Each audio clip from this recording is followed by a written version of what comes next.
What's up, everybody? Welcome back to the channel. It's your boy Kangaroo Black, coming back once again to talk about the NCAA making changes to their NIL and transfer portal rules, or should I say lack of rules.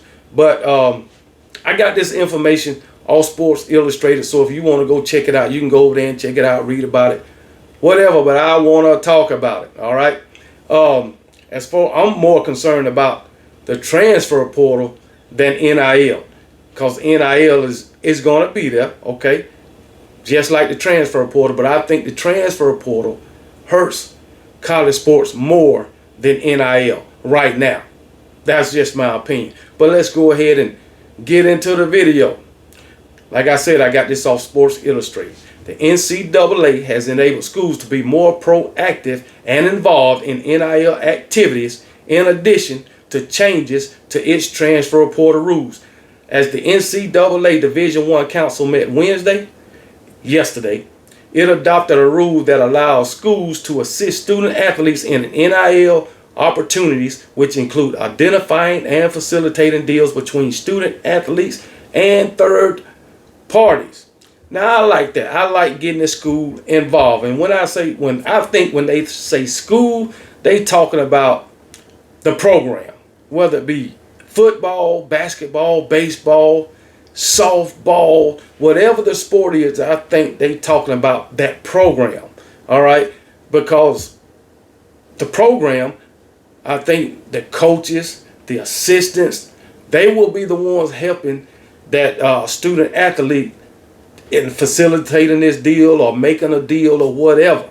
And my thing is, I think the program should hire somebody just for NIL deals. All right, looking out for the best interest of the athlete. All right, because I don't think, collective, they was doing these deals or whatever. I don't think the collective is really looking out for the best interest of the athlete. The collectives, which are boosters, I think is only there to raise that money so they can pay this athlete. That's just me. I don't know everything about NIL and how these collectors get their money, but I think they ain't nothing but boosters. They raise this damn money so they can, boosters, which is a whole lot of rich people, and they put all this money in the pot to pay this student athlete. All right.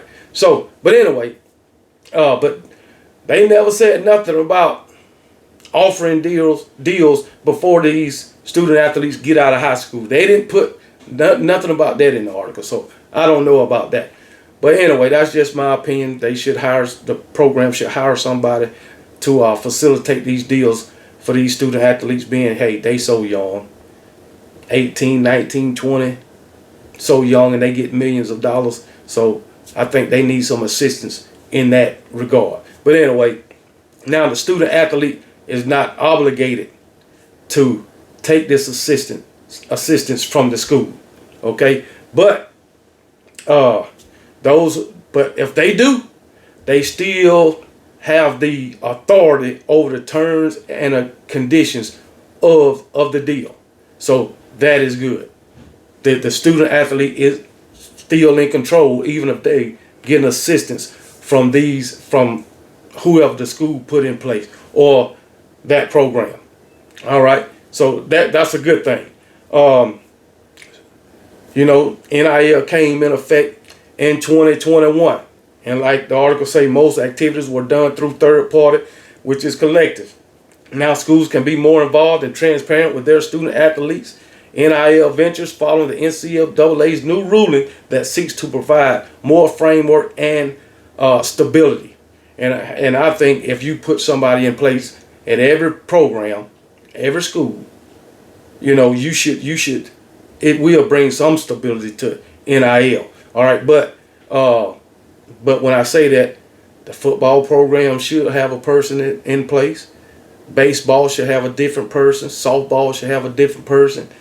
Basketball, each sport should have their own individual that deals with NIL and helping these student athletes out with facilitating a deal or making the right agreements. Because guess what? You got people out there that's that will take advantage of these students. So, but anyway, but the NIL, you know, is going to be crazy too.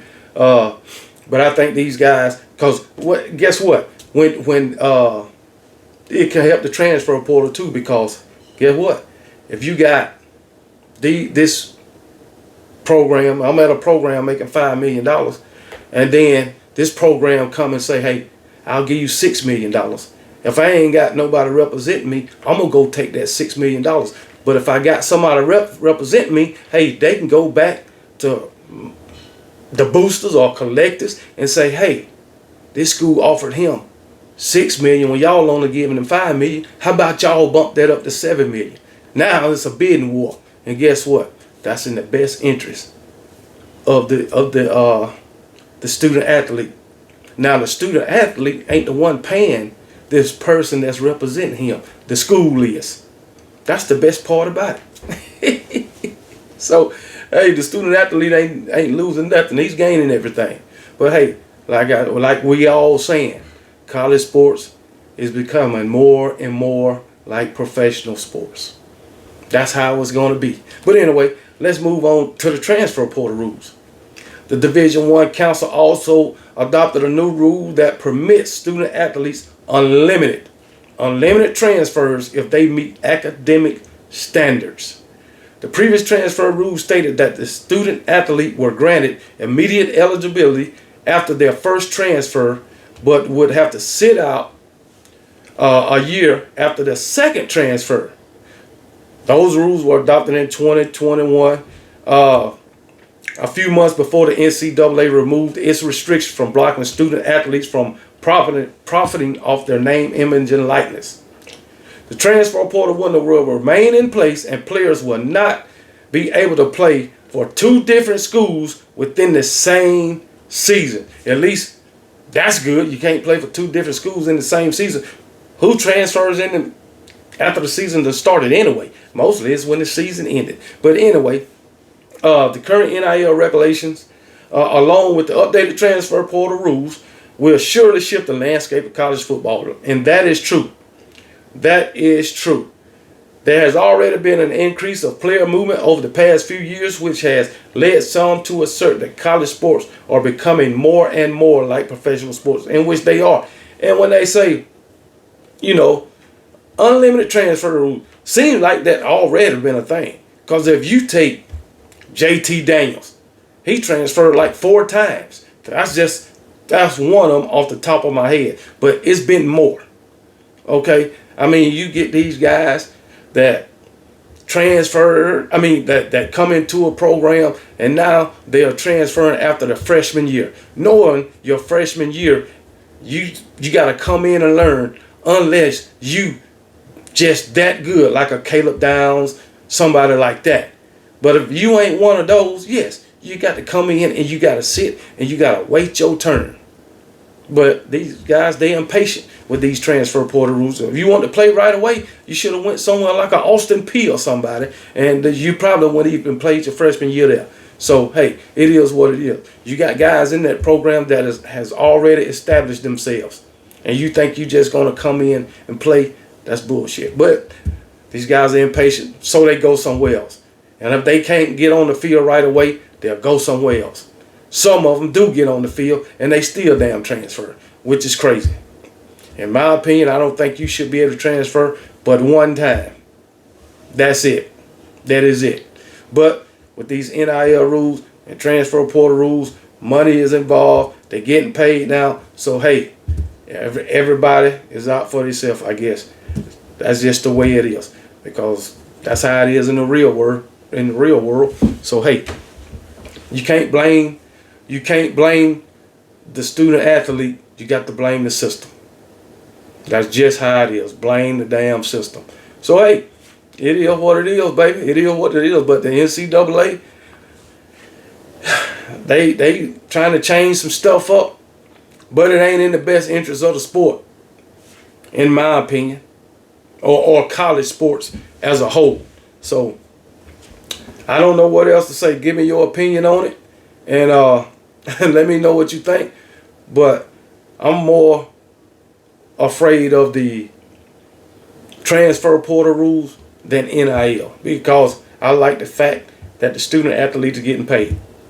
But I don't like the fact that they can just up and leave a program when they get ready. And the NCAA, just from the Caden Proctor situation, should see that this is going to be a big problem in college sports. I'm at this program. After the season, I transfer. 2 months later, I decided I want to transfer right back.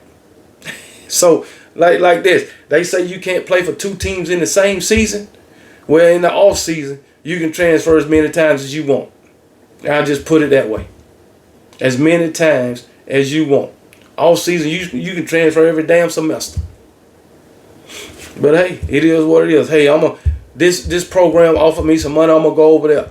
2 months later, this program offered me money, I'm gonna go over there. 2 months later, I'm gonna go over here.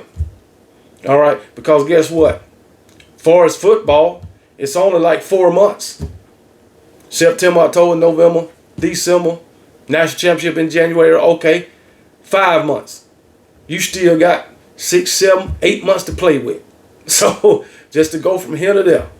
But oh well, it is what it is, baby. That's just what us fans got to face now. Ain't a damn thing we can do about it. So we got to roll with the punches. But like I said, it ain't the athletes, it's the organization as a whole. And that's my thoughts on the deal. So I don't give a piss about nothing but the Tide. And y'all be blessed and roll damn Tide.